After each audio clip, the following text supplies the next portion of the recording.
or the cat.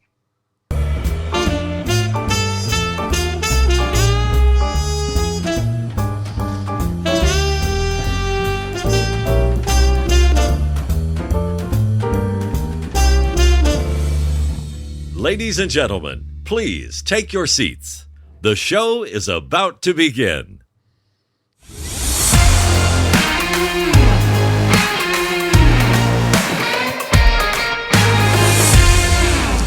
G'day everyone and welcome to the Giddy Up podcast, episode 5. Welcome to Tokomo's favourite son, Donnie Elgin. How are you, mate? Oh, JT, mate, the work you've put in to get these little things all working is just second to none. I'm bloody pumped. That's how I am today. Oh, excellent. Good to hear. Now, of course, big day on the Australian sporting calendar with the Melbourne Cup. Oh, mate, I'll tell you what, we did a little bit of a test early, JT. I gave the punters some mail. We did. And let's just say Christina Horger and a mob at Australia Post haven't quite delivered yet on that mail. Still running. Still running? Oh, that's okay. This time next year, they'll come in. It'll be good. Everyone will be happy. Oh, you'll get there eventually, mate. That's all right. It's only a horse, mate. Now, of course, Melbourne Cup does come with some pretty bad tragedies, unfortunately, and I'm going to talk about it a bit later on because it's not all champagne and races, but obviously a bit different this year with no one being able to actually go to the event itself. Mate, what a different space it was. It was, everything you look at. Like, of course, if you're into the punt, you focus more on the odds and what's going on. But I don't think many people actually tune in for that. They're not tuning into the broadcast. They've got that information on a laptop or somewhere else, and they're going to work to try and make some coin for the day. So anybody who is watching, and of course, it was so different too with Channel 10 picking it up for those that have watched it. Only watch it once a year. Not having Channel 7, there were some clear differences this time around. But overall, I think in the midst of COVID and what the world's going through, the AFL put a season on, the NRL did it, and now, buddy, Melbourne Spring Carnival, they've done it and know that we can do it. And, crowds are missed, and I'm sure they'll be back in their droves next year. Mate, I'm sure they will. It's probably a good thing because today was one of the hottest days ever for the Melbourne Cup. Now, things get a bit messy at the best of the time, so you can only imagine what it would have been like, if it was everyone was down at the track. The old greens out at the birdcage would have been a bit messy, I reckon. Oh, mate, I tell you what, I think that'd be the understatement of the planet, and the fact that there'd be not a single person wearing shoes right about, 4 hours ago from now, I reckon. So, mate, very, very true. Now, we've got a cracking show, so let's just get straight into it. Weird, wonderful, and wacky. Lots of stuff happening around the world. Donnie, what have you got for us tonight, mate? Very excited to hear this. We touched on some things are exciting and some things are just absolute bloody devastating, JT. One thing that is exciting is when there is no hope and all of a sudden you get something awesome come from that. And I'm referring to the earthquake in Tokyo. And it was, I think it was 7.6. Was it 7.6? That was a cracker. Yeah, exactly right. It was a bloody big one, but there was a 3-year-old girl pulled out of the rubble after 65 hours, JT. It's bloody incredible, isn't it, eh? Oh, how many hours? 65? 65, yep. So hats off to the rescuers. Bloody awesome. Yeah. I'll tell you what, if that doesn't give the spirits of anyone who's out there rescuing or think that there's hope, they say, the first 24 hours are super critical and 48, and after that you sort of start losing a bit of hope. But, mate, 65, that girl's got a story to tell for the rest of her life if she comes through this okay. Mate, it's exactly right. Awesome. Now, of course, we did talk about Melbourne Cup, and I reckon a few bottles of wine may have gone down the hole today, mate. Hey, JT, I had to do my very best. I did suggest that I might actually just have a shot every time I had a win. Fortunately for you, I think it's pretty easy to see. I didn't have too many wins. And I was talking, of course, of something a bit stiffer than wine. But did you know, JT, that there's 700 grapes go into making a bottle of wine? 700 grapes? You count them? Well, not me personally, but research tells me. That's a bloody lot of grapes, isn't it? The old research, eh? I had to take a few hits in the name of research. Yeah, nice, mate, nice. And who won, mate? Give us a hot scoop. Who won the cup? If people haven't heard, seriously, they're probably living on another planet. Well, if they haven't heard, they weren't on it, JT. And so the winner was Twilight Payment. And if ever you want to feel good about putting just a couple of bucks on something and trying to get some sort of return on it, it paid very juicy odds too, up in the $20, $21 thereabouts, upwards in most tabs. So that was bloody great right across the country. So awesome work, and really, really nice to see. Really great story about that too. Is Daddy O'Brien, well, the O'Brien, not Buddy O'Brien, the trainer. I forgot his name now off the top of my head. The Irish trainer, his son, has beaten him twice now, and it's just, that's the sort of shit that when you're sitting around, you hear those stories that fill it out, you know, that really make the Melbourne Cup. It's not, like you said, it's not just the horses going around. There is a lot more to it. There's a lot of hard luck stories. There's a lot of, you know, triumphs, and of course, no one will ever forget the year Michelle Payne won it. I think that for me is still one of my favourites. You know, Prince of Pan Am, and it was an interesting one. And of course, today Twilight payment winner. And that rider will remember that for the rest of his life. Mate, I'm sure he will. Now, I'm just going to bring it down a notch, Donnie, because, you know, I can't help myself. No, you can't. I love my animals, mate.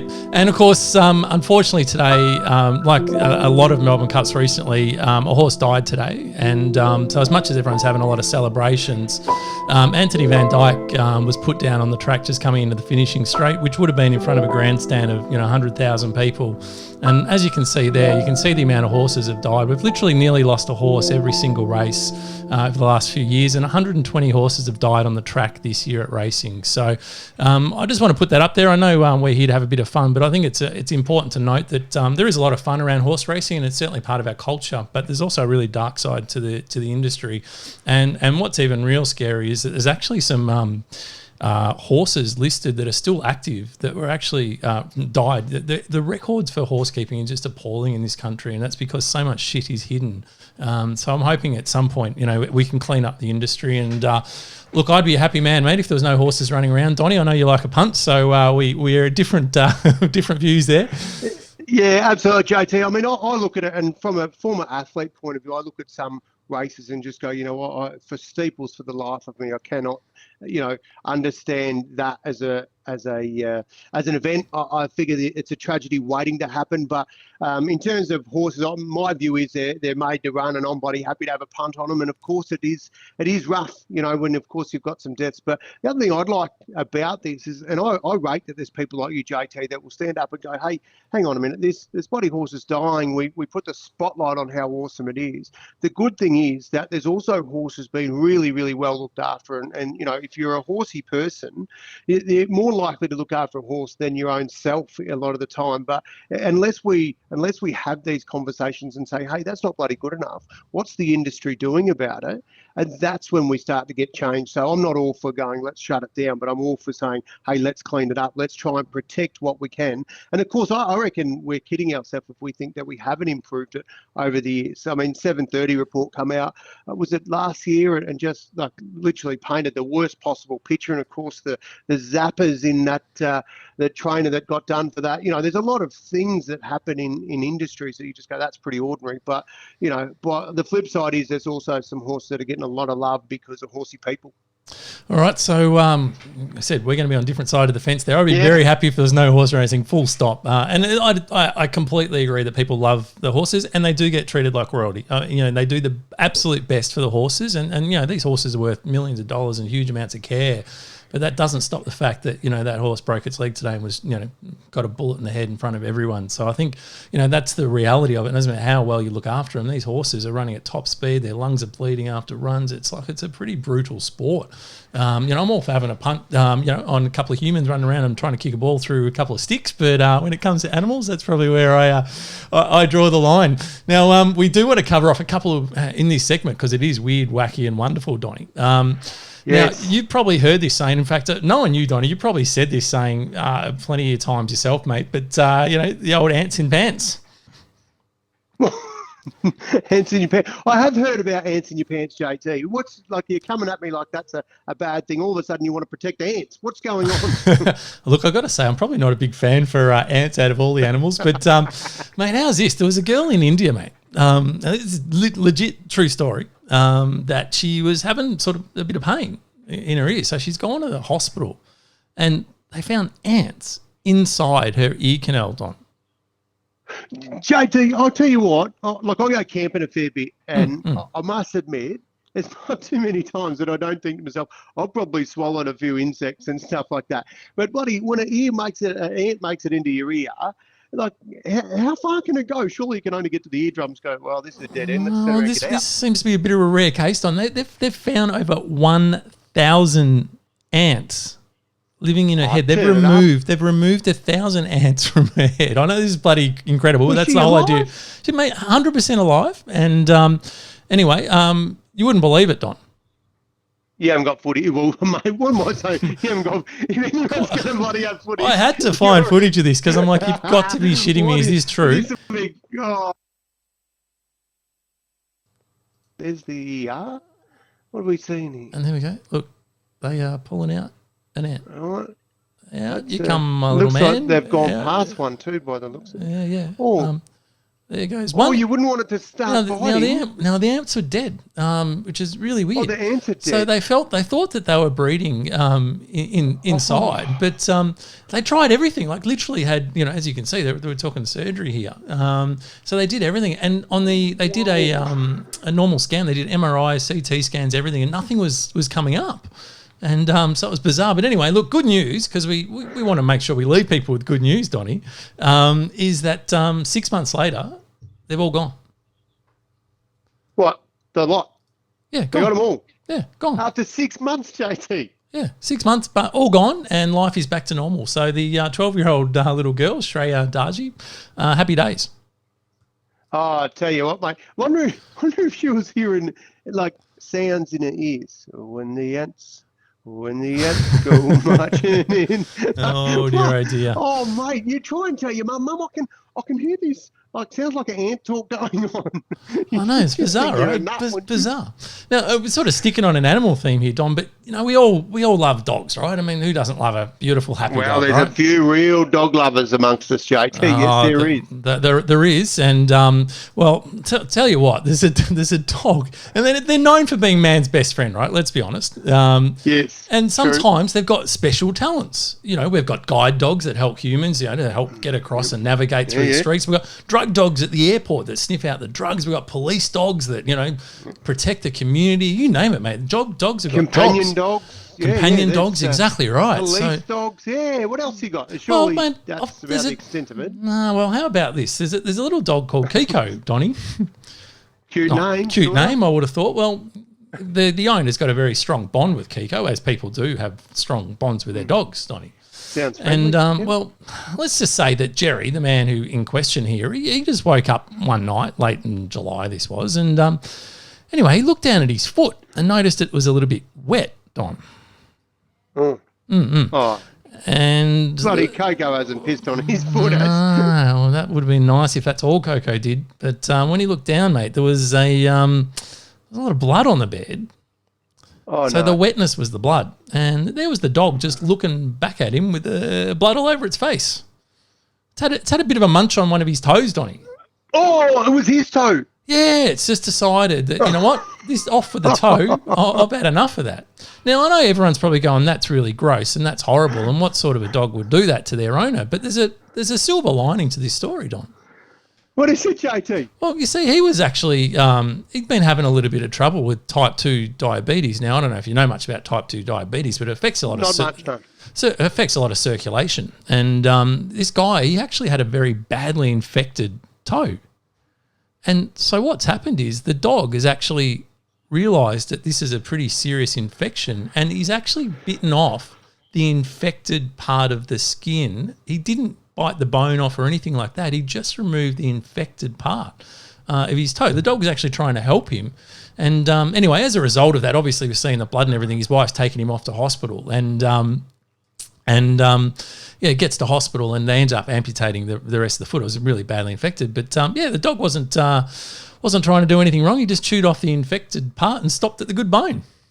So, JT, what I want to know is, does this dog get a doctorate?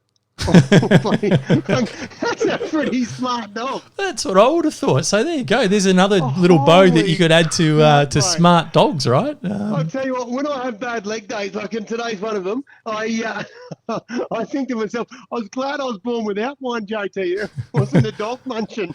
That's exactly mate, right. That's nuts. Hey, I'll tell you what, JT, we can't go too far. I've got to point out a couple of really important things that are happening. Sure. One, it's Movember. It is, and mate. we know It is. a lot of things happen in November, true. and one of them is Movember, JT. Now, I've put my hand up, along with a couple of other good humans, to get involved with Movember.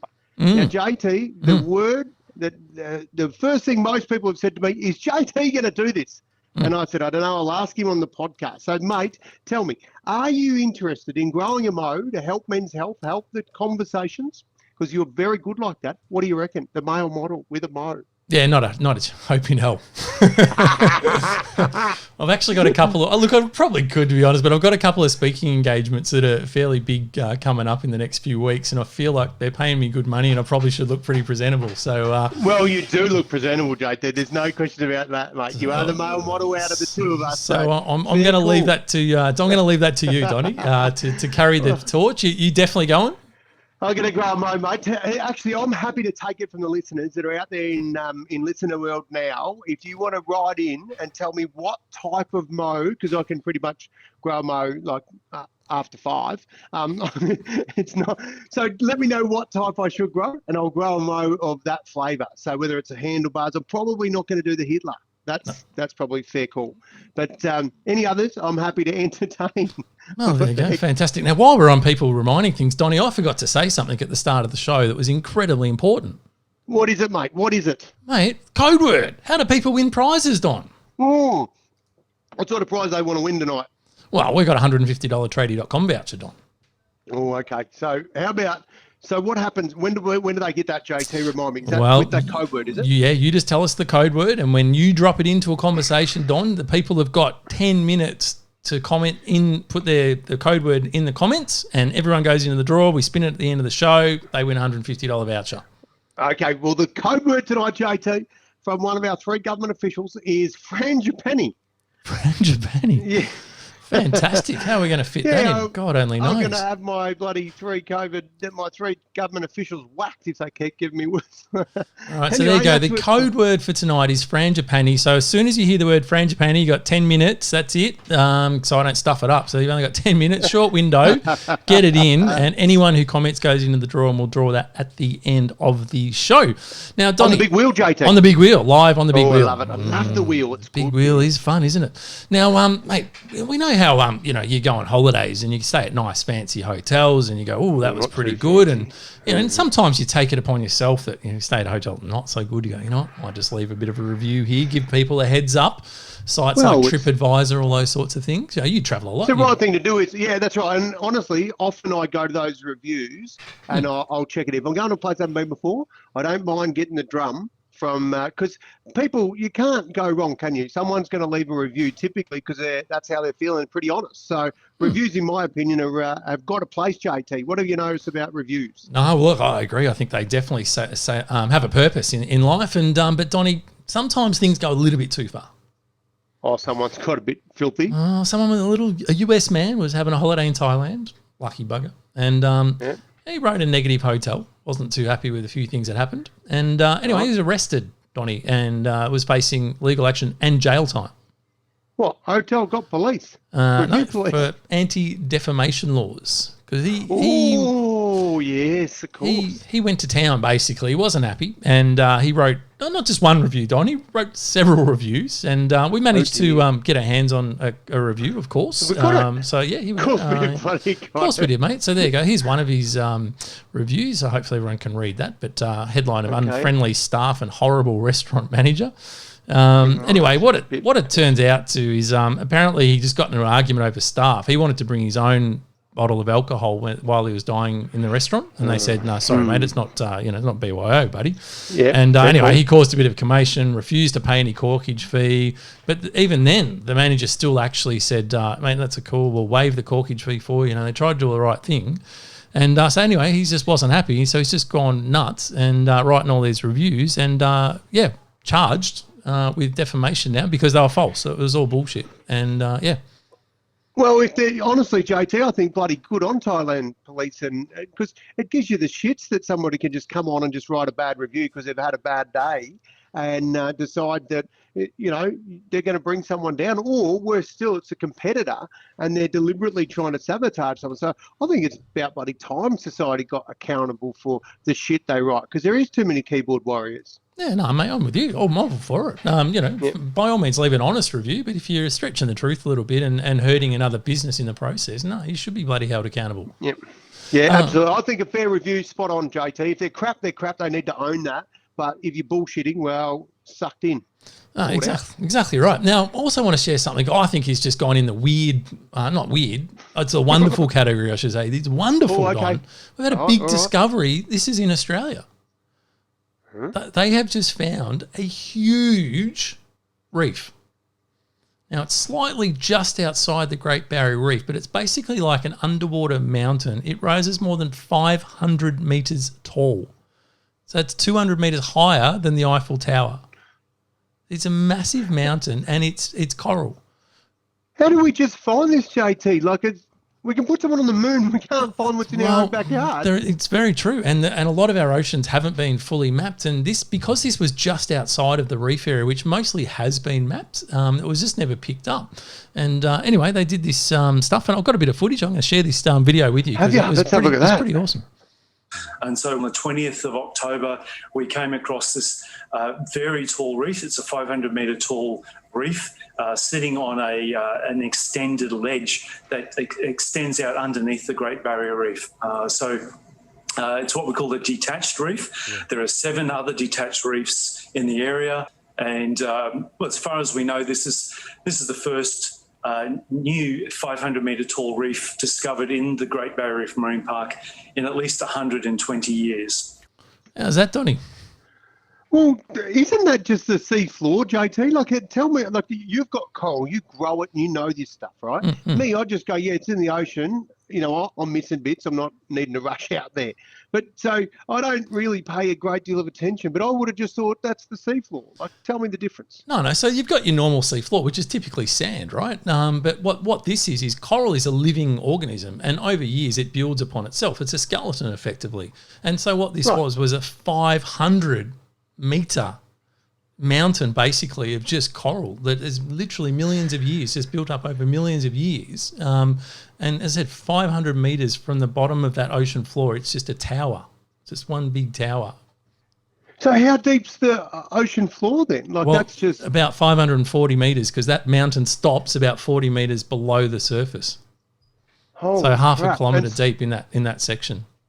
So tell me, JT, if humans stay away from this and don't trash it like we tend to do to most other things on the planet, is there a chance that it'll just grow out, or does the reef not grow out of water? No, exactly. Assuming all the conditions and everything are fine, that will just continue to grow. It just builds upon itself, and eventually it'll reach surface height. Now, of course, with global warming and the temperatures of the ocean going up, coral are very susceptible to heat, and so that's what's killing a lot of our corals. So, but amazing discovery, I thought. So pretty happy to share that one with you. Mate, that is crazy. That is, I'll tell you what, we have got a fascinating world, and we have, honestly, surely we've only just scratched the surface of it. Mate, it's exactly right. And, speaking of that, I wanted to share another another amazing discovery. Now, these are called the Nazca Lines. Donnie, have you ever heard of the Nazca Lines? Nazca, yeah, that's where you take the lines when you're driving. Not quite NASCAR, it's Nazca, Nazca, Nazca Lines. And I'm going to show a little bit of footage for you, and I'm just going to explain it.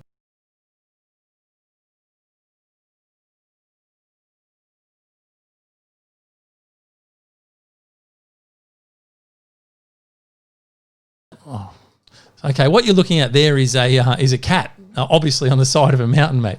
And what that was, it was actually only discovered last week, believe it or not, on a hillside in southern Peru. And there's lots of these, and these Nazca Lines, you can see all these geographical shapes are just carved into the earth. And they've been around, they think they're between sort of 500 to sort of 100 BC. So we're talking a couple of thousand, 2,500 years old. and you can look at the accuracy in those straight lines. So it is a UNESCO World Heritage Site. And the purpose of the lines is really still a mystery. No one really knows. They think it might have been messages from the gods. Some think it was for astronomical purposes. Some think they were made by aliens. We don't really know, but it was just a fascinating discovery. There are hundreds of them in that area, but this cat had just never been found before. Well, cats are like that. We let our cat out and we have to wait hours sometimes for her to come home. So I'm not surprised. Now, tell me, JT, how big are they? Like in the scheme of things, that looked like something I could just draw on a piece of paper. Like, give me a bit of size about this thing. So that cat is 37 metres wide. Holy crap. Yeah. That's my house. Yeah. It's a pretty big one. Whoa, okay. Yeah. That's, I must admit, JT, I will now have to do some research on Nazca, not quite the car, but, the lines, mate. That's impressive. Yeah, that's why I just thought we'd share that with our listeners. I was pretty amazed. And the fact that they're still finding stuff even after all this time, again, just shows we're still learning so much about this planet, right? It's a big show, JT. You're finding new reefs, mountains under there. You're finding cats drawn above the surface. There's nothing you can't find, mate, with all this technology. Well, that's enough of that segment. But you know what? We've got another segment, Donnie. Of course we have. Geek of the week.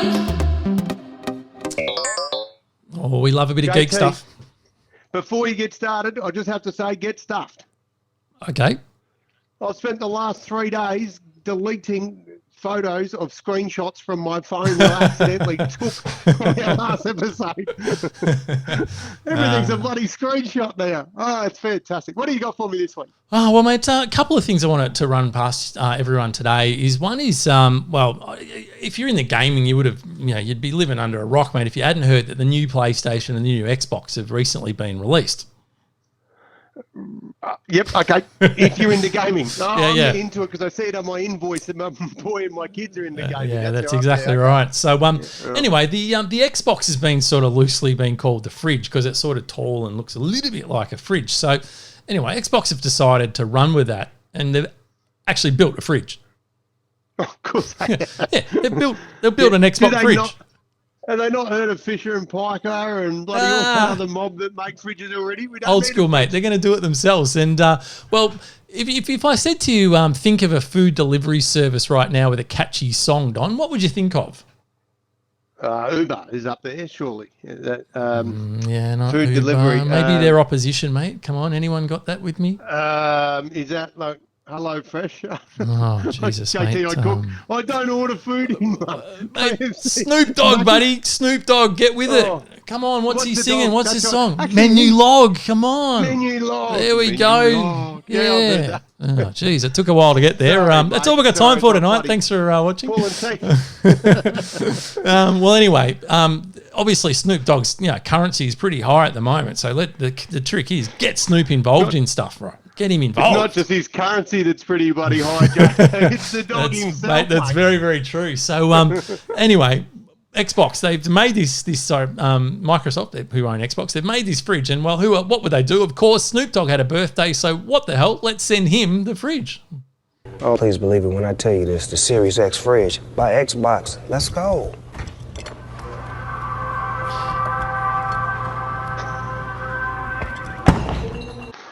There you go, mate. You putting yourself down for an order?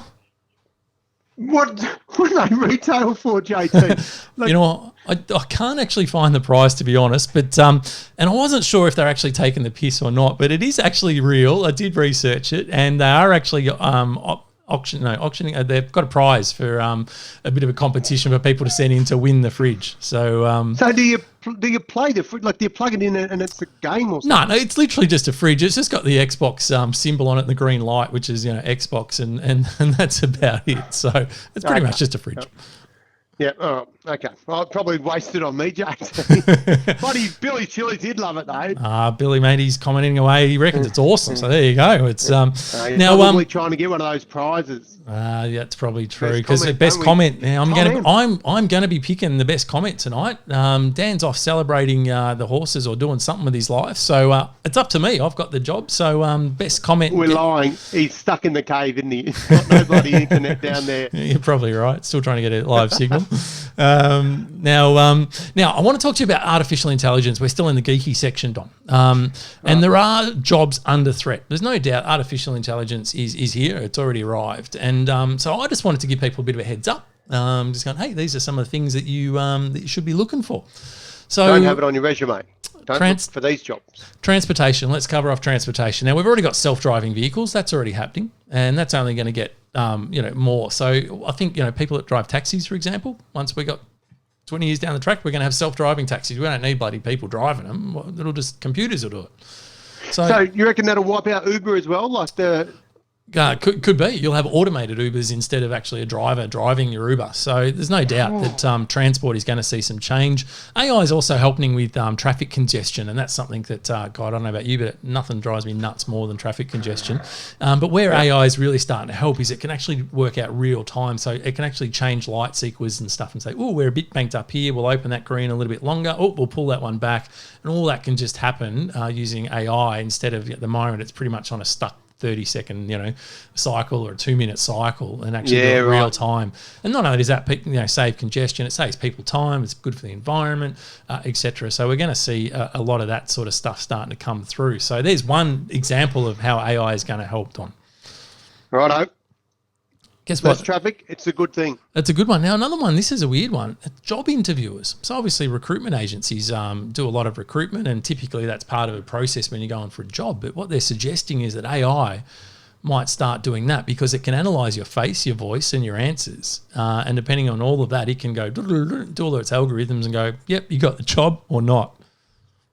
Oh, turn it up. That's, what you start, I get there's a space to replace people in some cases, but well, if you're going for the job and that's what you've got to go through, then that's what you've got to go through. Could be the brave new world that we're living in. And farming is another one that's going to be impacted now. Again, we've got machines that can actually just go and do everything, and they can tap into the weather and know the right time to harvest and pick and crop and all that sort of stuff. So there's certainly going to be a change in farming and even law enforcement. We're already seeing now that the number plate scanners, you see the little bloody things on the side of the road. They're looking for cars that have got outstanding bloody registration payments and all that sort of stuff. So we really do think that AI is going to start changing the world. And as I said, it's already in business. You're probably already using chatbots if you've tried customer service in my world. They're very AI driven. Most of them are still pretty crap at the moment, but the technology is getting better all the time, and the chatbots are getting smarter because they learn. And give it fast forward 5 years, you're going to have some pretty amazing customer experiences, all driven on artificial intelligence. JT, is it possible that there might be an artificial Donny and an artificial JT doing this podcast? Well, they've already got them, mate. We're thinking. They've already got the deep fakes now, and I don't know if you've seen it already, but there's footage of Obama and all these sorts of stuff, and you would swear black and blue that it's actually Obama speaking, and it's completely fake. And honestly, those holograms and stuff. Yeah, but they're called deep fakes, and it's literally, it would look exactly like we are right now and sound exactly like, but the whole thing is it's all computer generated, and you can make me or you or Obama say whatever you like, and I think that's a scary world that we're heading into, because it's getting to the point where it is so real, you literally can't tell the difference between the real Obama and the fake Obama. And so you can imagine the false information and all that sort of stuff that could easily be spread. Any chance we can get a fake Trumpy? We may already have one. God, who bloody knows? I do want to finish off this segment on just something that I wanted to give people some good news. This is bloody good because, mate, what's one of the major reasons for relationships getting a little bit frosty is lack of sleep, Donnie? What causes lack of sleep, Donnie?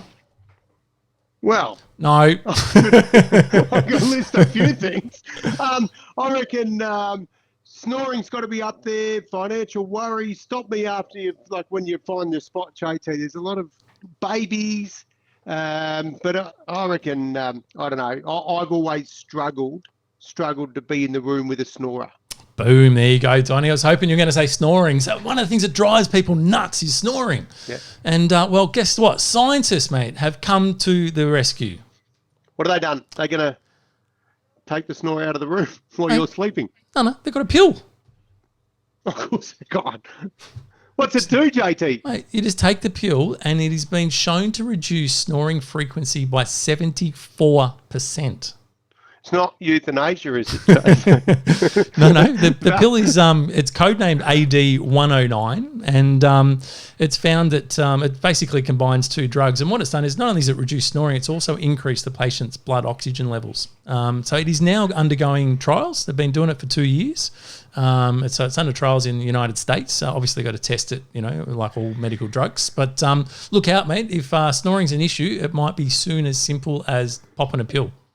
JT, I'll tell you what, I don't care how much testing they do until they try it on a bloke who's had way too many frothies, because that typically invokes the snore, then the pill won't work. But if it does, I'll tell you what, that's a game changer, mate. People will be staying married longer and happier. Everyone wins. Good find, JT. You bloody ripper. Oh, now we like talking about pretty exciting things, Donnie. What do you got that just got you pumped? Mate, I'll tell you what got me pumped is I think we are up to number 4, JT, 4 zeros in a row for COVID cases. This is bloody exciting. So I've got a mum who lives up the bush. I'm hanging to get up there and give her a big squeeze. And I've got a sister over the border. I won't be giving no one no squeezes until we get out of lockdown. But I'll tell you what, we're not going to get out while we've still got high numbers. The fact that they're so low, this is bloody awesome, JT. And it is fantastic news, and I'm really excited because the one thing that really still shits me at the moment, aside from the 25Ks and all that stuff, which hopefully gets dropped on Sunday for everyone living in Victoria, is wearing the mask, especially when we've had a couple of hot days, right? And I went for a nice walk down the beach, and you're like, this is not fun. But the Chief Medical Health Officer, Mr. Male Model himself, has something he's come out and said if we can get down to an average of 0, bang, no need for masks. So 4 days in, come on Melbourne, we can do it. If you're feeling a little bit sick, not well, don't go and get bloody tested and wreck it for everyone. Just stay home. Come on, Trumpy. Just stay home. He's rubbing off on you. Oh, mate, it's terrible, isn't it? Now, of course, the other bit of good news, mate, is interest rates, Donnie. Oh, mate, I'll tell you what, JT, we all think that I hang out for the first Tuesday in November just for Cup Day. That is not quite true. I also have a listen out because the Reserve Bank meet and they always come out with some sort of change that affects a whole lot of people, particularly with mortgages. JT, world record for Australia, the lowest interest rates we've ever had. How bloody good is it? What are we at? What's the new rate? 0.0 stuff all, JT. It's so little. You don't know, do you? No, but it's under one. Like it's one-ish. It's seriously, what I can bank on is if you've got a mortgage, and as long as the banks pass this on, that's the key. This is that's right. the rate that we can borrow money for.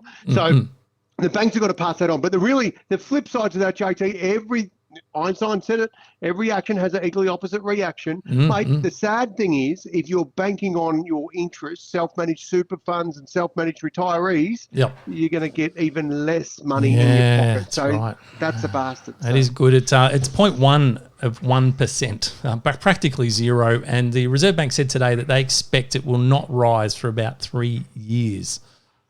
So what I hear there is go and mortgage yourself to the eyeballs. That's what it tells me. Because seriously, and lock it in. Like, I ain't no money whisperer, but common sense says, mate, ask your parents. They would have been paying 15% at some stage, and they would look at this and go, you kids don't know how bloody good you got it. So, yep. Well, we will be hearing from the Money Whisperer later. He's got a couple of hot tips for us again today. Looking forward to that one. Now, our next segment, Donnie, this is the one where I always get a little bit nervous. I have one hand on the moderator button, and this is where we just let you just talk about whatever you like. So. Yeah.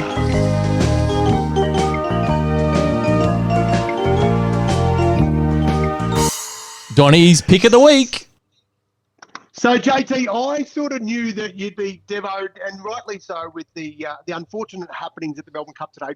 But I didn't want to get away from that in this segment. Now, I know we've talked about some risque sort of, tingly hand sanitizer going to school and mummy's toys being taken out by the dog for a walk down the street in previous weeks. But today, JT... I want to zoom in. You and your gadgets, you're worse than anyone. Hey, I want to zoom in on the race that stops the nation, because everyone just goes, oh yeah, buddy, we even as a kid growing up at Toke Public School, we got to stop and watch the race. It's a bloody exciting day, no matter where you are, and it truly does stop the nation. But I wanted just to give a few little fun facts about it. The first Melbourne Cup was run on Tuesday, 1875, JT. That's a while ago. That's a bloody long time ago, JT. There's only ever been 6 greys to win the race. So grey horses, typically they're good in the wet, but Sub-Zero is our most famous grey. Yes, remember Sub. Fashions on the field. Now, that seems like we can't go anywhere without fashions. We think it's part of our DNA now to have fashions and red carpets and stuff, which reminds me, Midgie was watching the mounting yard today and she goes, oh, look, Dad, they got a red carpet for the horses. I said, well, that's the mounting yard, mate, but I like how you roll. And the fashion's not lost on us, Don, as you can tell by our attire tonight, mate. We are always right up there with it. We've really dressed up for tonight, JT. It's bloody hot. It is bloody hot. Like us, dress practically. That's what we've done. That's right. 1962, JT, that was the first fashions on the field. Now, I want to, a few people suggested to me, Don, you probably could have got more out of your career if you actually had to run faster, right? And it's a fair point. Yeah. Did you know that Kingston Rule, 1993, won the Melbourne Cup in a time of 3 minutes and 3 minutes, 16.30 seconds, and it's still the current Melbourne Cup record, JT. That's kind of incredible, isn't it? You think 27 years ago, the fastest race time, given the advances we've had in veterinary science and supplements and all the usual sort of stuff, that 27 years ago was still the fastest race ever. Just quietly, JT, a lot of those advances you talk about are actually illegal. So that's why. Maybe that's why. So the animals haven't really evolved. Like we talk about humans evolving and, you watch that you said you wouldn't mind punting on a couple of guys kicking a footy or whatever. But even at the Olympics, we thought that you had to be, in the days when Frankie Fredericks was winning the Olympics, you had to be a little tiny light thing. And then, of course, you had Usain Bolt, 6 foot something, changed the dynamics. Michael Johnson changed the dynamics of the 400-metre running. So things are changing. But what's really interesting is that the horses really haven't changed a great deal. I want to just touch on a couple of multiple winners, JT. Archer, Peter Pan, Rain Lover, Think Big, 74 and 75. I was born in 75, JT, so Think Big, that's what I've always done based on that horse winning the cup. But, of course, Mackay Diva, mate, you 2003, 4 and 5, and, of course, seeing the great horse there today, that was bloody fantastic. So, Bart Cummings, the most successful trainer the Melbourne Cup has ever seen, has had 12 winners, JT. Wow, there was a time there, whenever Bart had a horse in the race, you just bloody backed it. You were more likely to win than lose any time that Bart had a horse in the race. So that's very impressive. And, mate, I want to hit you with this one. I'm going to wrap up with this. The youngest jockey, JT. How old do you reckon the youngest jockey was? I want to guess and say 16. Because they're pretty small, obviously, so they start relatively young, I would have thought. Yeah, well, they're doing track work and they're around horses and learning the trade for a long time, but they're not actually getting a gig in the big race because they haven't got good enough yet. So that's why it takes them time. Mm-hmm. And of course, one of the challenges with jockeys as they get older is they typically get heavier.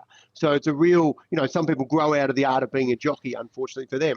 But what if I told you that a jockey was aged 12 years, 11 months and 23 days old, JT. Was the youngest jockey to win.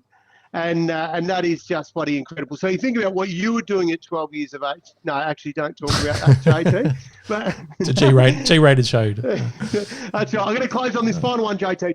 The smallest cup field for the Melbourne Cup has ever been was in 1963, and there were 7 starters. 7. And the largest cup field was 39, and that was in 1890. Every man his dog turned up, and some of the dogs probably ran in it. 39's a lot. But now it's capped at 24. And even if one gets scratched, they don't replace it. There's no emergencies. There's only 24. So, of course, in today's race, one got scratched. There was only 23 in it. So, mate, there you go.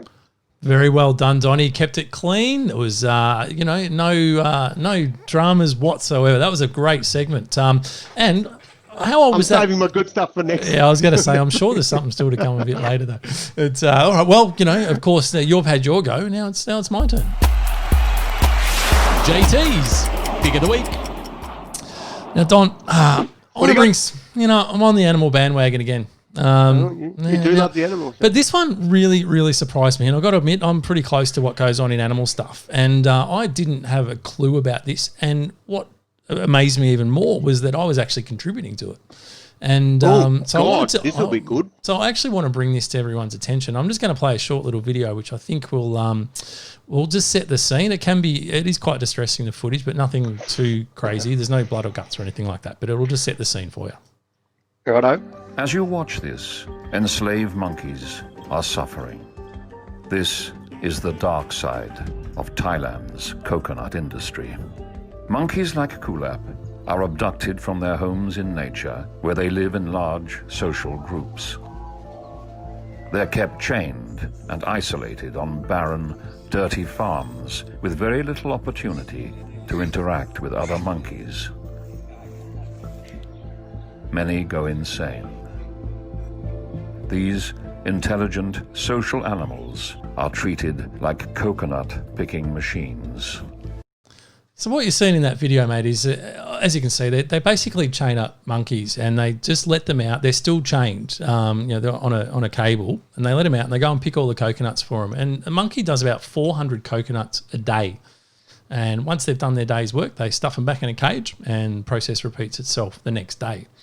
So obviously a horrendous life for monkeys that are very social animals, etc. And the reason I wanted to bring it to your attention is because, look, I love my Thai food. I've done a couple of Thai cooking courses, and it wouldn't be a week go by that I don't actually do some Thai meals. And a big part of that is coconut milk or coconut cream is a big ingredient. And anyway, Peter, who do a lot of these investigations into animal cruelty, have issued a list of brands that don't use monkey labour. And it just so happens that there are a couple of brands that Coles and Woolworths both stock that are listed on that site, which is a good thing. It means they don't contribute. So if you ever see the AYAM, AYAM and Trident, which are common brands in Woolworths and Coles, both are all good. But there are some brands that are also in Coles and Woolworths that do use monkey labour to get their coconuts. So if you're disturbed by seeing that footage, it's just as simple as you just going, you know what, don't go and buy these brands. And I'm just going to put them up on your screen for you right now. They're the three. And anyone who's gone shopping and bought coconut milk or coconut cream would recognise those brands. And so I just wanted to, make sure you guys are looking out for that Tandoori, TCC and Woolworths Essentials. Make sure you stay away from it, and you won't be making all those poor little monkeys do all that horrible work. So JT, now on that too, like I look at things and go, we talk about advances in life and what we see. Surely if a monkey is so well equipped to be able to go and get a coconut off a tree, surely we could train them up and do it in a humane way. That seems like a logical fit. Yeah, but I think what you'll probably find is, absolutely, that's they're designed to do it, right? They're obviously very good at going and getting coconuts and eating, and the problem is that they're also very social. And I suspect, dare say, like any animals, that if you want them to go and get 400 coconuts a day for you, they're not going to do that, because they're going to stop and they're going to chat and they're going to talk to their mates, and then they're going to go and hang out and do stuff like we do. And so the reality is they have to force them into slave labour effectively. They're chained, they're kept separate. And so I don't know if there is that happy medium. It'd be nice, wouldn't it, if you could just say, hey guys, get out there and do what you got to do, come back, have lunch, have a smoko, we'll look after you, give you a few good bananas. But that's unfortunately not how it bloody works. Yeah, it's pretty sad, isn't it, mate? You look at the world and you think that that we've got it together. Us as in humans at the top of the food chain, you think that we would take it upon ourselves to look after the population of animals, the ones, we put things into extinction. So this is bloody great, JT. It's glad that you're such the animal lover that you are, because often the news that I hear from Peter is that they create a storm, whereas what you do is you put a case forward and you give it the credit that it deserves. You tell the story in a meaningful, understanding way, and it helps people buy into it as opposed to going, you know what, this is a storm in a teacup, which clearly this isn't. So good on you, mate. No, look, I'm with you. I think Peter way too extreme and often, lose the message in the process. But I think, like all things, just let people make their own decisions. But I think if you're informed, you can make your own decisions. And hopefully now, if you next time you're at Coles or Woolworths and you see those brands, steer clear and buy Aon or one of the other ones that we flicked up. Now, Donny, we're going to talk about a favourite topic here, and it's about pizza, but it's come into our bizarre news story section. Bizarre news stories.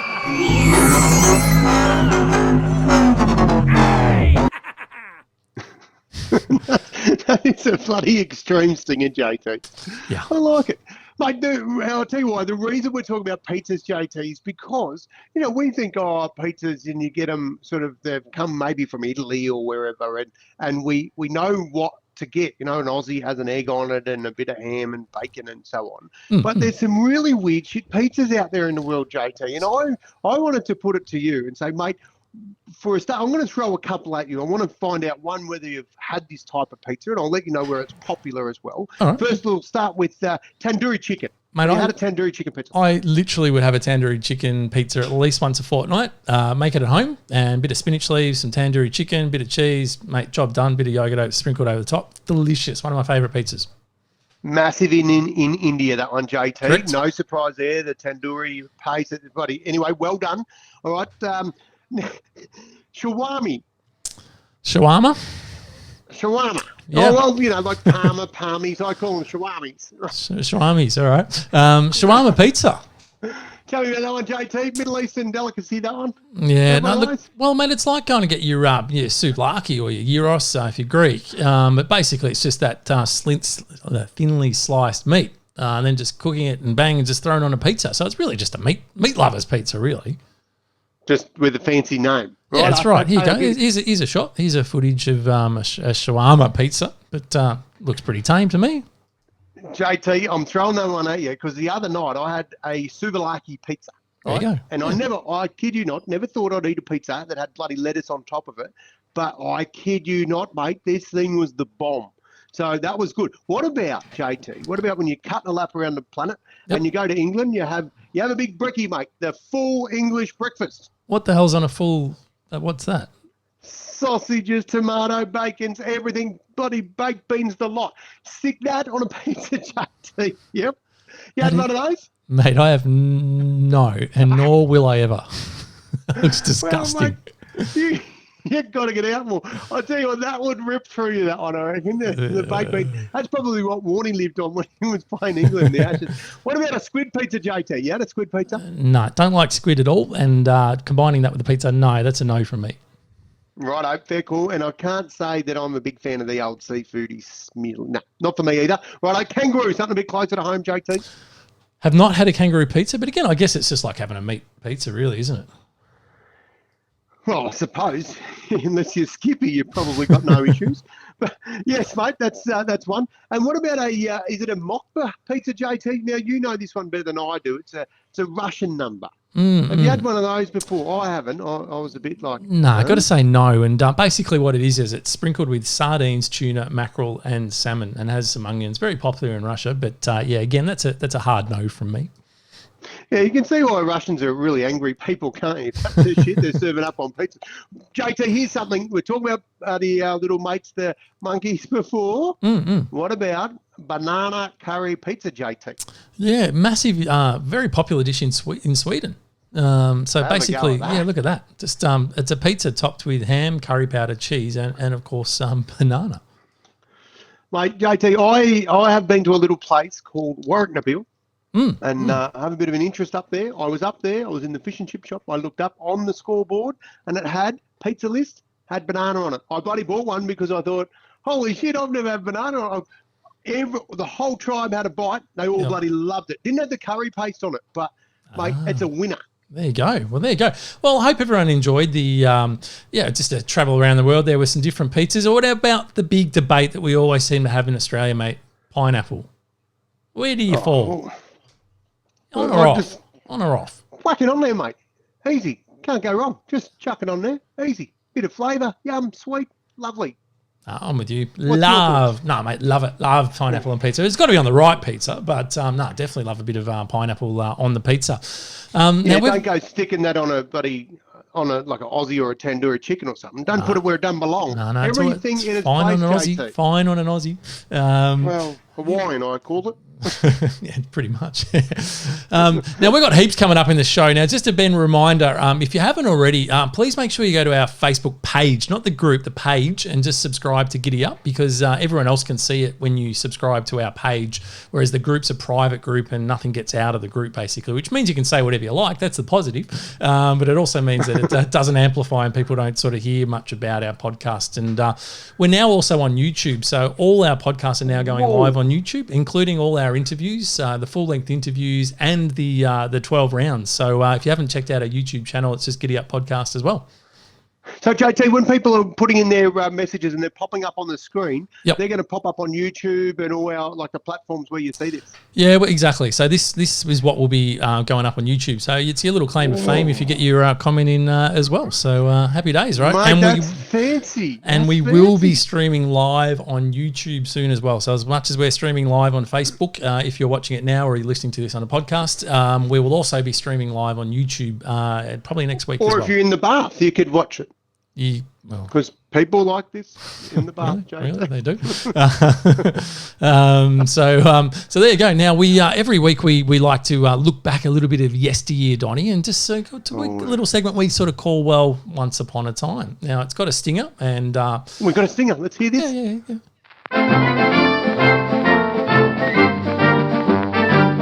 Once Upon a Time. Oh, now Don, this is a bit of a funny one. Now you've heard the nursery rhyme, "Mary had a little lamb," right? Mary had a little, big hit. Not the one that was on the pizza before, but yes, that's right. Well, you probably didn't know this, Don, but that was actually based on a true story. No. Yeah, no. Yep. There was a girl named Mary Sawyer. She was an 11-year-old girl. She lived in Boston, and one day she was followed to school by a pet lamb. And in the 1860s, she helped raise money for an old church by selling wool from the land. And that's where the saying came from. Mary had a little lamb. It was literally based on a true story. What are the odds that there's a fairy tale writer sitting there one day watching this lamb following Mary to school and just writing the lyrics? There you That's go. bloody amazing, JT. I know. Good So every follow. time you hear I like that now, one. true Well story. done. Now, the other one, of course, What is else you got for me? Mate, what the fork? Huh? Yeah, mate, I'm not swearing. We're talking forks. Now, did As you? in the eating. Yeah, the eating utensils. Now, they were once seen as blasphemous, Donnie. So they were first introduced in Italy back in the 11th century. That's the earliest find that they could get from forks. And basically, they were, the spaghetti twirling instruments, but they were seen as an offence to God.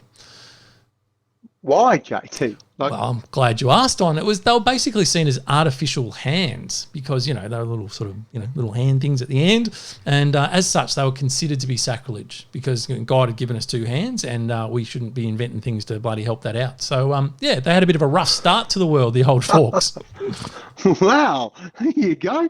That is really interesting, JT, because I would have always thought that the bloke come up with the fork, he'd be just hailed a hero from day one. Instead, he's been bloody half stoned. Yeah, that's exactly right. He's probably bloody executed for it. No, who bloody knows? Poor bloke. Oh, well, thanks anyway, Mr. Fork. What's happening with Gen Z? The old Gen Z, right? It's like getting blood out of stone. Hey, kids, have you got anything from a segment this week? Nah. All right, thanks, guys. I'll find it myself. Awesome. So what I came up with is that now, I don't know if you remember, but I had a bit of a misspent youth playing some video games, and one of my favourites growing up was Crash Bandicoot. No, tell me about that one, JT. I'm usually pretty good on the games. But, Yeah, I don't know look, about that one. Crash Bandicoot, great game.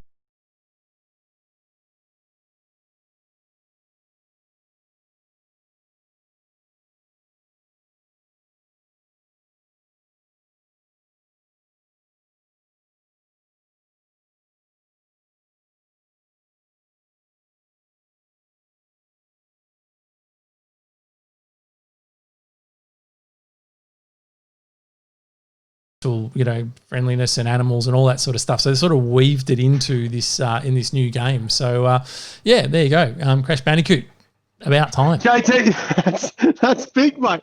That is big. And I'll tell you what I like about that is those sort of things are progress. But for me, I'm an old frogger, did bloody Donkey Kong voice. So I don't know if I'll be able to get onto it, but I'm excited that the kids have taken over. Mate, get on it. There's a shot of Erwin there with Crash Bandicoot himself. So, look out for that, mate. Should be a bit of fun. Now, our next segment, Donnie, you always like to bring us something pretty exciting around Australia. So let's get straight into it. It is our Down Under segment. You bloody mongrel! JT, I was having a think about this, right? And our segment is all about awesome things. We've talked about the black box and stuff like that. Well, there's a lady. Her name is, let me find her name exactly. It's Dr. How do I say this, JT? Jinju? Yep, perfect. Perfect. Thank you. That's all those years of travelling around Asia, I've got that. Yeah, you've clearly picked it up. Well, I wanted to get it right because what she did is bloody awesome. She's come up with the world's first anti-cancer vaccine. Now, if you think about this, JT, this is a game changer. It's got a commercial name, Gardasil. Gardasil, yep. Gardasil, bloody Gardasil. Close, yeah. Anyway, I don't like that name. I'm changing it, right? The vaccine protects women against 4 strains of the virus called human papilloma. Give me that one, JT. Papillomavirus. HPV, mate. There we go. Yeah, stick with that. Right? And what basically, JT, this is a true story, but it is more common than not that this is a virus that can be transmitted through sex, and the unfortunate part about this, and I'm not taking the piss in any way here, is that it can lead to cancer. And the reality is that a lot of people up until this vaccination come about were found out about that, and life was not looking too good for them. So a cervical cancer is the second leading cause of cancer death in women, JT. If you get your head around that, this is why we talk to when we find these sort of things. And since 2008, a vaccine has been approved for use in more than 120 countries. And this little bloody doctor legend of ours has come from Brisbane. Medical research professor Ian Fraser and Dr. Jinzu developed the world's first, JT, Brisbane. It's a fantastic achievement, and HPV is known to cause about 3/4 of all cervical cancers. So it's obviously saving hundreds of thousands of lives all across the world, and it's a fantastic another Australian innovation. JT, and on that, I'm going to bring one to you next week. I haven't been able to find it this week. There is a Brisbane mob that have got a rapid test for COVID. I'm going to bring you that info next week, mate. We will talk about that. That's big time. I'm trying to work out how to buy shares in their company. Anyway, we'll move on, JT.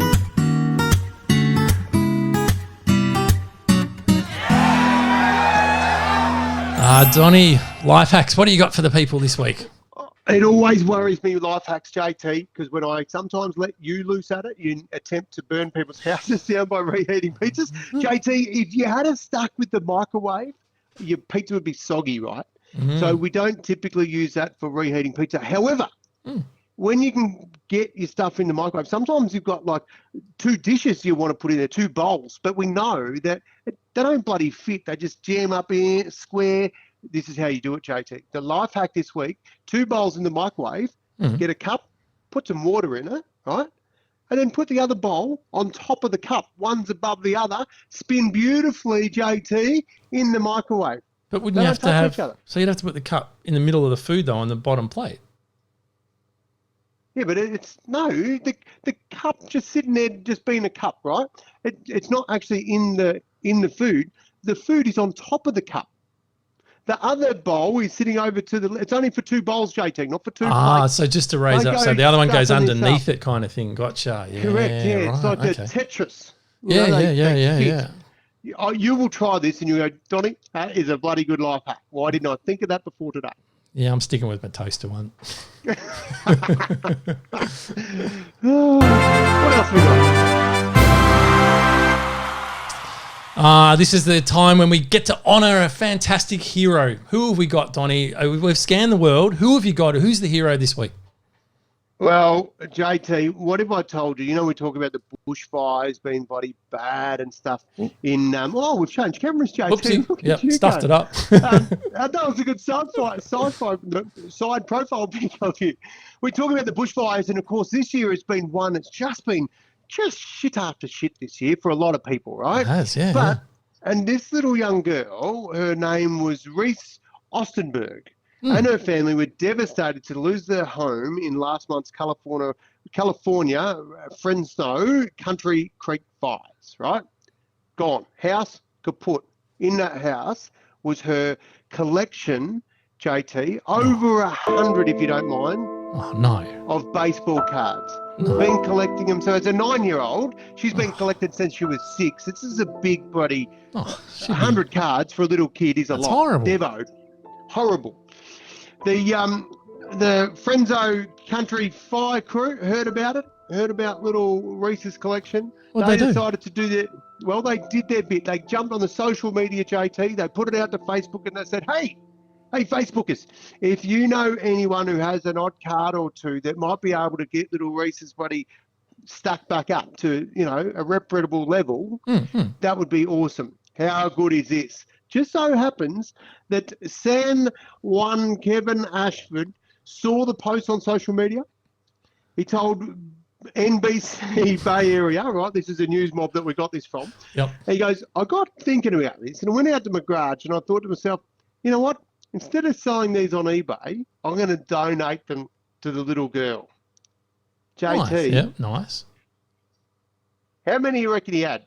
I don't know. Well, she had 100 that she's been collecting since she was 6 and she was 9. So she's collected 130 a year. This guy's a bit older, so I don't know, a couple hundred. JT, this bloke's been collecting since 1990 at 25,000 Holy crap. boxes donated. How good's that? Oh, good on him. He donated the whole lot to her. The lot. He's our hero. We bloody love him. Yeah, good job. Yep, well done. Yep, hats off. Yeah, we love that. We love a good news story. Well done, Kevin Ashford. There you go. San Jose's Kevin Ashford. Nice work. Yeah, he's all over it, JT. One day I'll learn to read, JT. Yeah, I know. It's I'm just, actually doing some research. give you one job. That's why I got you, the guru here.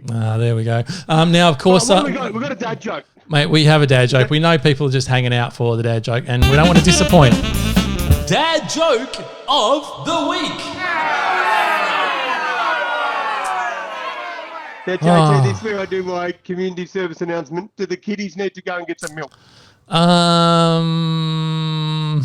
No, we're all good. We're all good again. This is a kid-friendly show, mate. This is all good. Righto. Okay, all right. Yeah, ready? This is it.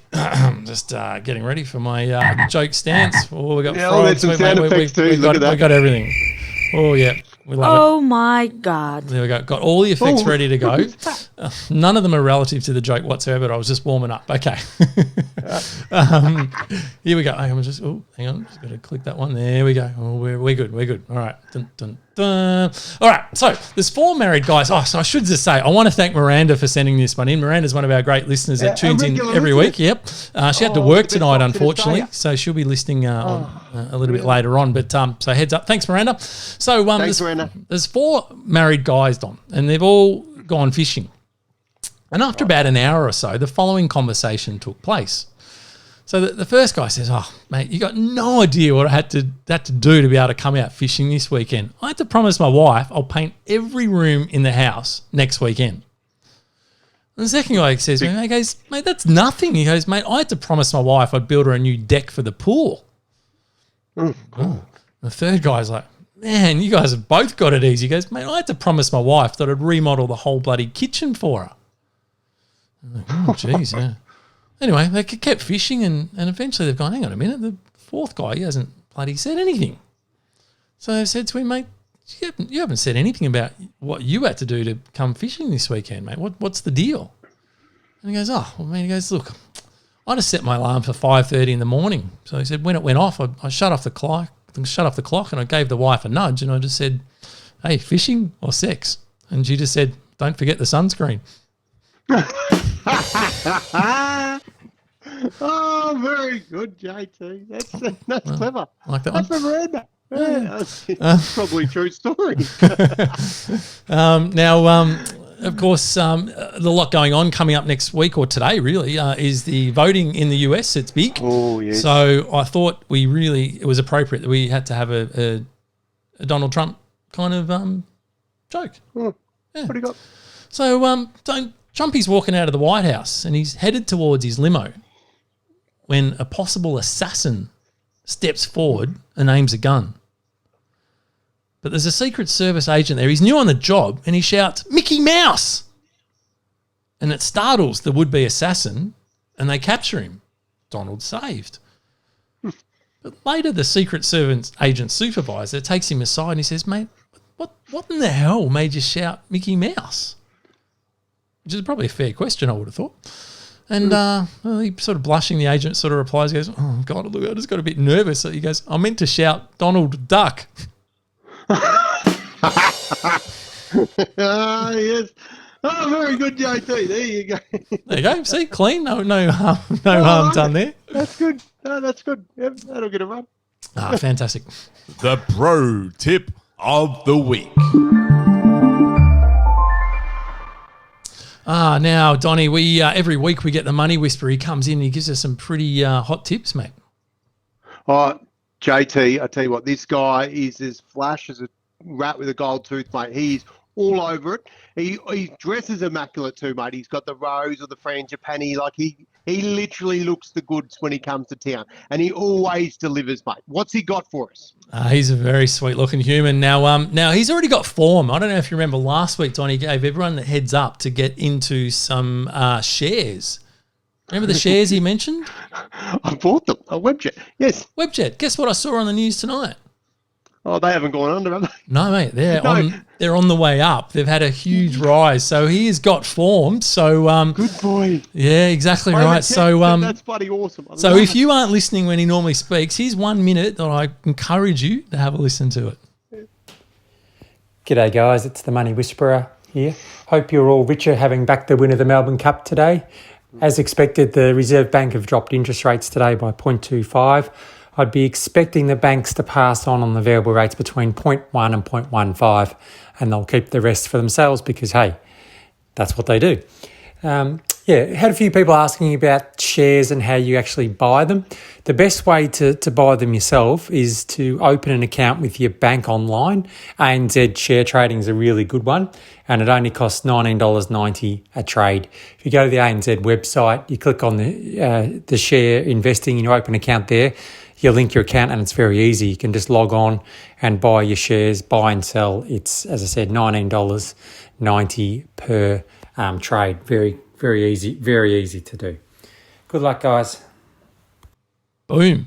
Mate, I tell you what, that's pretty good advice. There's two ways you can buy it. It's funny because I actually that's exactly the tool I use, JT, ANZ Share Trade, and there is a minimum of $500 to do it. So it's $20 or $19.90 or whatever it was to do the trade. But to set it up, you just need literally your bank will walk you through it. It's a trading account for your E-Trade, and you're away. And of course, if you had done it 2 weeks ago, you would have bought those Webjet shares. So get on. That's exactly right. And that was a question that Janine answered. So she said, thanks there, pop up on the screen. So fantastic. You got questions, we'll get it. Janine. We will. And I know Evan just commented on ComSec. So if you're with CommBank, they have ComSec. So I have ComSec as well. So there's certainly, it's pretty easy to get into shares. It used to be quite difficult back in the day, but now it's pretty easy. So yeah, some good advice if that's something that you are looking to get into. Now, Donnie, of course, we had Hero of the Week. But well, you know what the opposite of Hero is, mate? It's a dickhead. Yeah, it is. Dickhead of the week. You suck. I just love that little "you suck" at the I end. love your thing. It's just like, hey, JT, you remember I told you a little while ago I had to get a job, and I got one. I do. I went out on the tools for a week. I went with Dan the Man and Billy and Simon, and I was putting pumps up out the bush. Some mongrel sold their trailer last week. So the dickhead I'm putting forward for the week, yep, it's not bloody fancy welders and shit. And like, it's not stuff that the average punter would use. So the person who stole it, you're a dickhead, an absolute flog. Give it back. Hope you get caught, get stuffed. Mate, do you know who it was? If I knew it wasn't, no, I don't know. No, you don't know. And like, how much was all the gear worth, mate? Oh, mate, it's more around what they can do with the gear. So I actually don't know the value of it, but it's specialised welding stuff that they like. These pumps aren't the sort of thing that you just throw in your local pool. Like they're literally changing lives up the bush, putting channels and things, or replacing channels with these pump stations. So they've got all the tools they need to be able to do that are in a tractor. They'll in a trailer rather, and it was hocked over the long weekend. So somebody clearly just thought, yeah, look, there's a trailer that'll have some goods in it, and I'll probably, hock it at the pub or whatever. But pretty sure they'll get caught because they're a little bit different. And the reality is they're sitting on something they probably can't bloody use. Yeah, it's exactly right. That's just the bloody waste, isn't it? So, yep. Dickheads. All right, well, now I want to give my dickhead of the week to, I could get in trouble for this. Mate, I'm just going a whole country. Holy shit. Yeah, no. Righto. Screw this. I'm going at China. Righto, Trumpy. What have you... It's not COVID, is it, JT? No. What is it? What have they done? What's China done? Well, there's a bit of trade war going on at the moment. Now, I don't know, as you would have known, Scott Morrison said over coronavirus, said that there should be a bloody global investigation of this. In Australia, we're really pushing the case for that to find out where the origin of coronavirus was. And China weren't too happy that we put it forward and got all the other countries involved, basically, and said, come on board. So their retaliation is they've just started going, you know what, screw you, Australia, we're putting tariffs on all your products. And so they've whacked tariffs on barley, meat, etc., and making it very difficult for a lot of our big exporters here in the country. And well, what happened during the week, mate? There was tons of Australian shellfish, lobsters that have been ordered in from China, and they basically have just been left on the tarmac. So they've just said, no, we're just not ready for this. We're going to leave on the shelf. We're not welcome. And these they normally last about 48 hours. They're in foam containers that, they keep them quite cool and that sort of stuff because they're live. But they're normally good for about 48 hours before, you start losing lives. And no, China have just said, nah, stuff it. After they're already there on the tarmac and just left them sitting on the tarmac. So literally thousands of lobsters that have been pulled out of our oceans have just died sitting on the tarmac at a bloody Chinese airport. Piss poor effort. And you know what? You can have your trade wars and all that sort of stuff, but when you're just killing innocent animals who are just caught up in, it's just, pisses me right off, Donnie. So they are my dickhead of the week. Well, mate, fair call. It's good pickup. Yeah. Anyway, on to happier notes. You got Jason. Just this.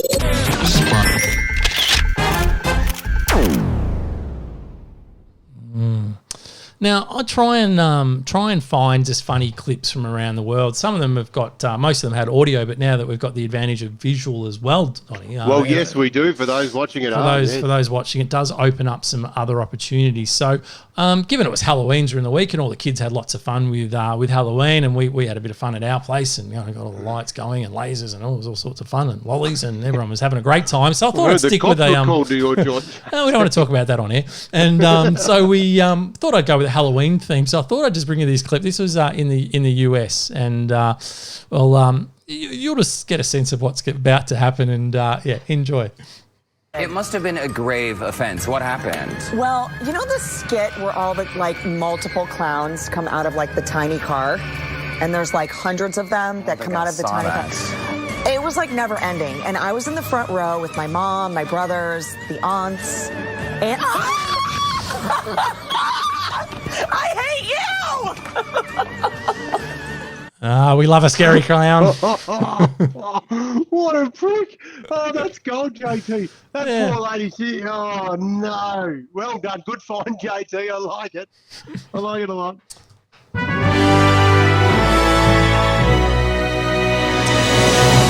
We're getting towards the end of the show, Donnie, and it's the final fling. It's what sort of message or inspiration have you got for the folks today? JT, there is so much information. We are living in a society where we've got more information than we've ever had in our life, but our greatest tool that we have is ourself. And I want to remind the listeners today to trust your gut. If your gut instinct says something ain't right, then listen to it. So my advice is this week, trust your gut. Trust your gut. Great advice, and it's one of the things I think as you get older, you realise that that resilience has been built up over years and years, and your gut is normally bloody right, isn't it? And mate, it's a coping mechanism, and it's there. It's a little warning sign for us, and it helps us, make smarter decisions. So I love it. I listen to my gut a lot, and suddenly for me, my gut is getting bigger and bigger. So, but that's not quite the gut I'm talking about today. Oh, it's just making a louder and louder noise, mate, as your gut gets bigger and bigger. So now, while I'm getting the big wheel ready, I'm loading it up, Donnie, as we speak. What's coming up next week, mate? What can the good people look out for next week? Well, JT, one thing's for sure is hopefully for sure, we never know how close it'll be, but we should have some sort of outcome from the US elections. Of course, that's been played out. Remember I said there was about 1,200 people vying for that, but it's really going to come down to two main punters, to Biden and Trumpy. So one of them's going to, get the nod most likely, and then lead the free world. So, JT, I could just... Can I just pull you up on that? You just said it's out of Trumpy or Biden. What happened to the good man that we've been backing from day one? Kanye, what's going on? Word on the street, JT, is he might have stopped his planning and gone to do some new albums. He forgot to lodge his... Well, no, he might be a late charge, JT.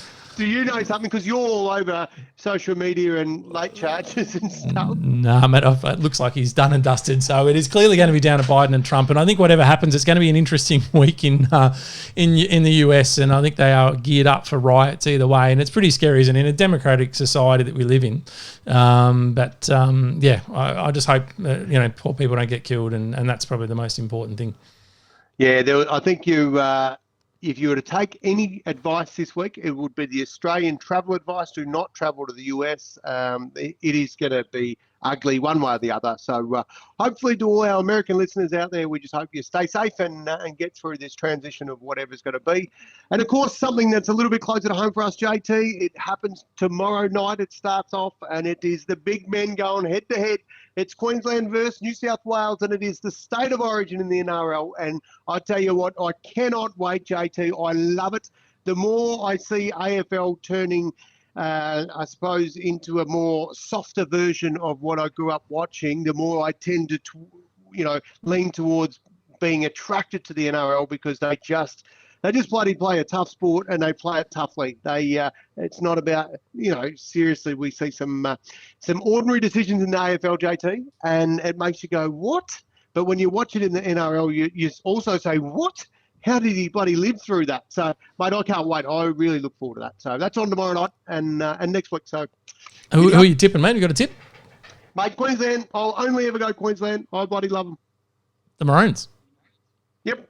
Fantastic. All right, well, there you go. Hot tip. Now, this is the big moment, mate. We're going to cross live to the wheel. It's loaded, Donnie. Got up on the screen. I look forward to this. It's loaded. Whoa, have a look at that. She's loaded. She's ready. I'm about to click it. Good luck to everyone who's on the wheel. And Billy George, Janine, there's some big names on there. There we go. She's away, JT. Oh, I tell you what, if you're playing at home, kids, this is the bit you'll look out for.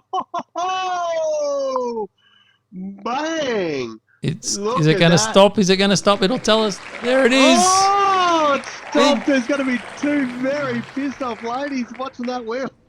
Well done, Ev. Congratulations. You have cleaned up. So I think Tradie is going all the way to Thailand by the look of it. With Ev is one of our listeners over there in Thailand. You'll probably be able to afford about a $5 product, mate, because the $145 will be in postage to get it to you. So. Oh, very good. I think I can hear some swearing from the rest of the suburbs tonight. That's exactly right. Well done, Ev. Awesome stuff, mate. Congratulations. Now, of course, we normally get Dan on to announce the winner of the best comment, but as I said, he's stuck in the man cave somewhere, so it's come to me. Excellent. You make all the big decisions, JT. Mate, that's how we like it. It's a lot of responsibility and trying to do everything and read through all the comments at the same time, but I've picked it up. Now, this, to full disclosure, this is a fellow winner, I believe. However, I actually think he might have won the tradie voucher, but It's a male. There we go. But I'm going to give it to the good man, Bill. Billy Rowlands. Have a look at this. If you can't read that, put it right there. But he's decided he's in. He's in with you, mate, for Movember. And I thought, good on you. So congratulations. You are the winner of the fantastic tomm.com.au prize this week. So Daniel will get that out to you. So congratulations. Good and stuff too, Billy, I look forward to seeing your mow as it progresses, mate. You're going to have to keep the listeners updated as we go along. I'll tell you what he could do, JT, is he could put his Mo on his profile picture and get rid of that ugly-looking bloody cat picture he had on there at Geelong Footy Club. They've had some good recruiting during the week, so he'll be delighted. Mate, this has been a good show, JT. Mate, we have absolutely enjoyed it, so thank you for everyone for tuning in. We've gone a little bit over time, but remember, just make sure you get along and subscribe when you get a chance. Giddy up. Oh, nice, Donnie. I like the way you got that in there. Fantastic. All right, well, guys, that's it for the show. Obviously, the podcast just ended there, so I hope you enjoyed everything. We enjoyed bringing it to you, and we'll be back again next week. We're just going to work out what night again. We're just sort of really just trying out a few different things, and but yeah, we enjoyed it. Hope you enjoyed it. Comments have been great. Donnie, you all good? I haven't seen any comments, but apart from the ones you put on the screen here, JT, which has been fantastic. So this is why I was so in tune with all the research that I've done tonight, because I wasn't, I actually wasn't watching any comments. So excellent work, mate. Thanks so much, guys, for tuning in. We look forward to having a chat next week. Fantastic. Good work, Dale. Time for a drink. I agree. Awesome, guys. Have a fantastic week, and we look forward to catching up with you again next week. Make sure you subscribe and do all that stuff and share the show, right? We need to boost our listeners. Have a good one. Bye for now. All right.